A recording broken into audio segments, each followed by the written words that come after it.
So my name's Colin Bicknell, I'm one of the consultant vascular surgeons at Imperial College London. With me is Michael Dake, Professor of Vascular Surgery at Stanford University, USA. And we'll be discussing a new thoracic branched endoprosthesis that's here at Charing Cross 2015. So you're presenting on the thoracic branched endoprosthesis at this conference. Why was there a need for this device? Well, I think what we're finding from experience worldwide, Colin, is that somewhere between 40 and 45% of all thoracic endografts land in either zone 2 or zone 1 or more proximal zone 0. That's a lot. And I think the evidence is mounting that there's an increased risk of not only paraplegia, but stroke if you don't revascularize the subclavian artery. This branch device, initially trialed in the subclavian artery, allows this to be done endovascular without the need for an open surgical either bypass or transposition of the subclavian. So what are the characteristics of this device that allows that to happen? Well, the GORE thoracic branch endoprosthesis is made up of basically two components. An aortic component, which has an internal sleeve that docks into a branch component coaxially into the branch of choice. And it's very interesting that these are delivered with two wires. So the end hole, the typical end hole of the catheter, is the wire that goes into the ascending aorta and allows tracking of the aortic component. But there's also a wire that's a monorail configuration that's pre-cannulated into this sleeve I described in the aortic component, which will dock to then the branch component that's introduced secondarily. This is being used in the left subclavian artery and more proximally in the common carotid and anomenous artery. Initially, the regulatory bodies wanted this to be used for the subclavian zone 2. And there have been 20 patients who've been had that experience in the U.S. It's a U.S. trial. But now they've allowed us to go into zone 0 and zone 1. And now 2 patients, one last week and one yesterday, have had zone 0 application of this device. Obviously, the dimensions of the zone 0 device are different than the zone 2, but it's fundamentally the same design with an internal sleeve and then retrograde flow to perfuse these branches off the arch. So what's the early experience been like with these devices? Well, the experience of the 20 patients in the subclavian has been very good. There's been no loss of patency.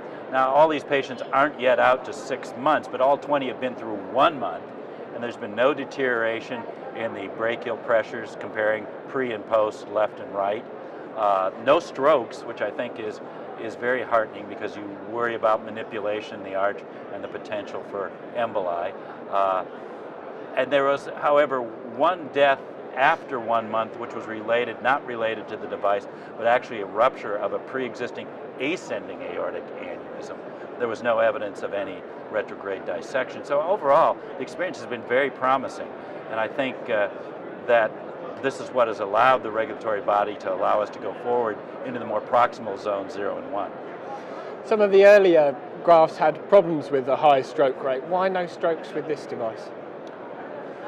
Well, I think that there is one other branch prosthesis that was trialed here in a site in London and in the U.S., and they had a couple strokes, and you just never know. I mean, the numbers are so small. I personally can't see fundamentally why there should be a difference. Perhaps it was just bad luck, but patient selection can certainly come into this, but I can't really answer that.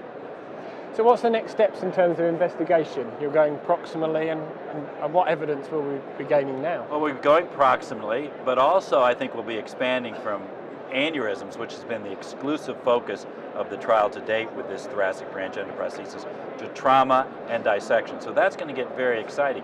And as you well know, even more than aneurysms, there should be a higher frequency of patients who would require this for trauma or dissection, so it could be very valuable. And that hasn't started yet, but that's what's on the blueprint.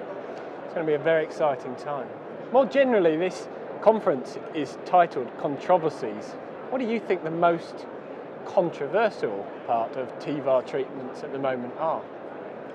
Well, I believe, Colin, that right now we seem to be struggling with how we're going to solve the idea about acute type B dissection as initially deemed uncomplicated.